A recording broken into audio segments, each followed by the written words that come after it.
Welcome to Inside British Royals. This is your exclusive look inside the world's most famous family. We are exploring the scandals, secrets, and power plays that define the modern monarchy. If you are new here, please do well to hit that subscribe button for more updates. A royal crisis is reportedly brewing behind the palace walls, but this isn't the story you think it is. It's not a transatlantic feud between brothers, but a showdown between a king and his heir. And what are they fighting over? The final, total banishment of Prince Andrew, the disgraced Duke of York. In late 2025, King Charles took historic action, stripping his brother of all things royal. But now, palace insiders are asking a dangerous question. In his bid to save the monarchy, did the king just bulldoze his own son's vision for the future? Sources claim that in a tense confrontation, Charles had to put William firmly in his place.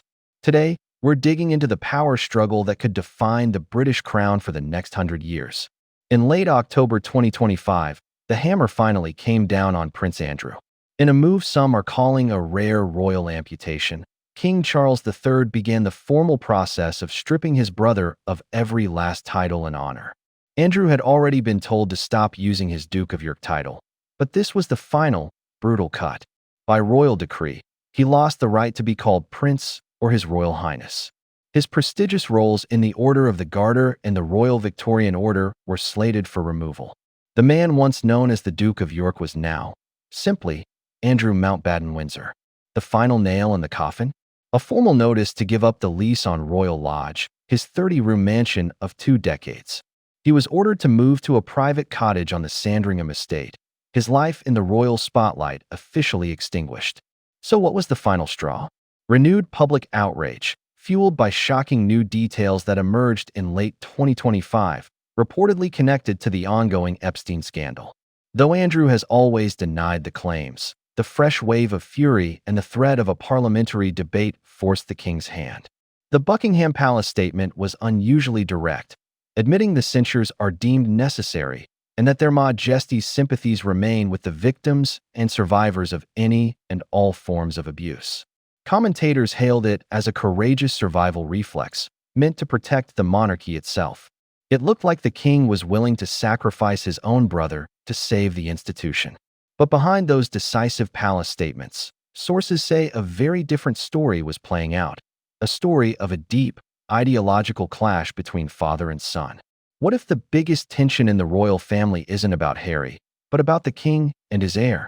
A new royal biography, William and Catherine, The Intimate Inside Story, claims that Prince William had been pushing for a much more ruthless approach for years. According to the book, William saw his uncle as a stain on all the family and wanted him gone right after his disastrous 2019 Newsnight interview, before the rot set in. A source close to William put it bluntly.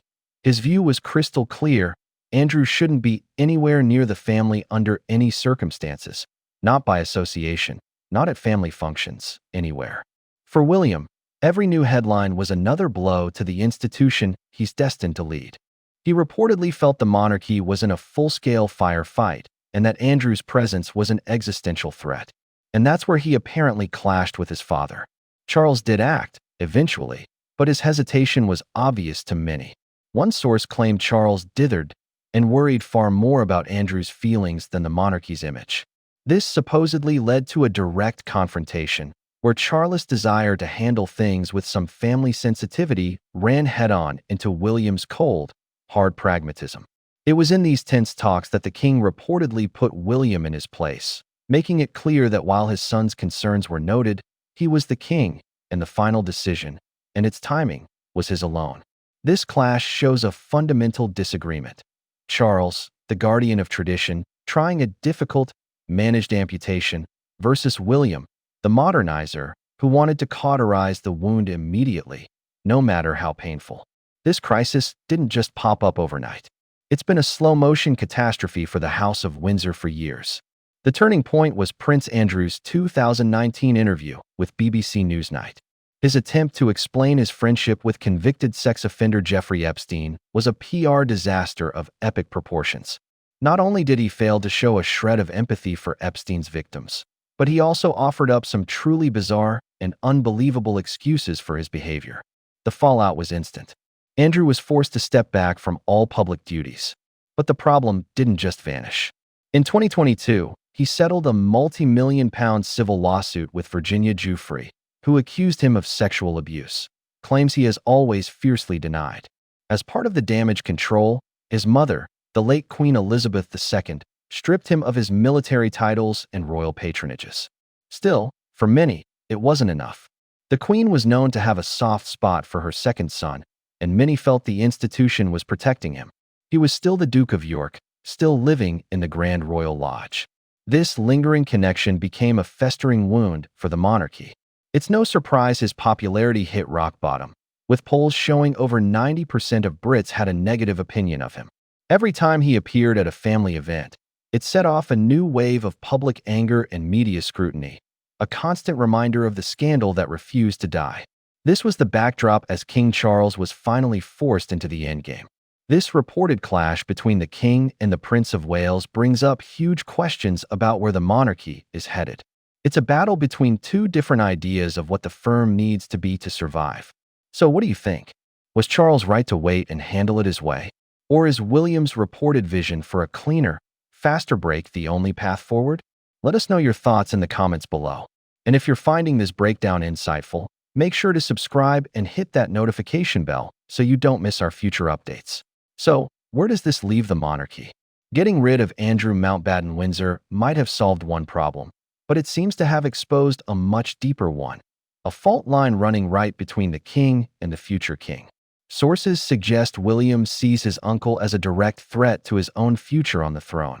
One courtier even claimed, William has just shown the world who's really in charge, implying the Prince of Wales forced his father's hand with an ultimatum. Another insider called it a generational divide, stating, William wants a clean break. Charles can't let go. And unless he does, the monarchy risks going down with Andrew. And make no mistake, this isn't just a family tiff, it's a high-stakes strategic disagreement.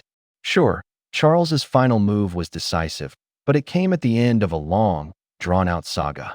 He gave his brother time, maybe hoping the scandal would just fade away. William, on the other hand, reportedly saw that delay as a huge mistake, allowing the stain to spread and do more damage to the royal brand. His alleged view was that Andrew got himself into the whole mess, so he should be left to his own devices to sort it out away from the family. This whole episode reveals two completely different styles of leadership. Charles, the monarch, is operating with the weight of history and family on his shoulders. William, the heir, has his eye fixed on the future and the court of public opinion. He knows that for the monarchy to survive the 21st century, it has to look clean, modern, and totally disconnected from scandal. The question now is whether this was just a one-off disagreement or the first major battle in a quiet war for the soul of the crown. The final exile of Andrew Mountbatten Windsor is a landmark moment in modern royal history. A prince has been effectively erased from public life by his own brother, the king. But the bigger story might be the one that's still unfolding behind closed doors. The reported showdown between Charles and William, between father and son, tradition and